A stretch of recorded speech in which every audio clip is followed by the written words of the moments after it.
Sabia na madrugada, em hora de 1h40, a agente policial durante uma patrulha encontrou com um Hyundai Accent branco de caminho na Avenida Milo Cruz, que estava envolvido em um problema com arma de candela e também destruição de um auto de área de Dakota.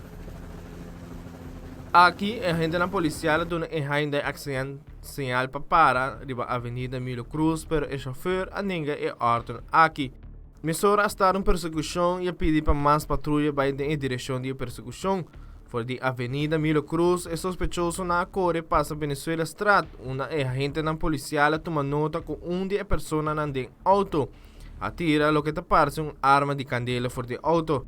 A persecução a seguir em caia de Madique Cavel, aqui, a gente envolvida em persecução a ordem for de subfiscal para dar auto estrategicamente. De que se trata de uma situação de ameaça com arma de candela. Conjuntamente com a patrulha de Norte e Oranjestad, a logra de bloquear auto aqui net para o Dion Center. Mesora polícia na barra e a detener 6 jovens que estavam dentro do auto Hyundai Accent branco.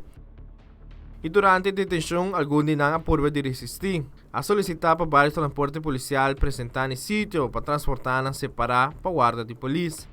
Também a autoridade toma auto de beslag pendente para uma investigação. Wilfred van der Biesen, Tele Notícia.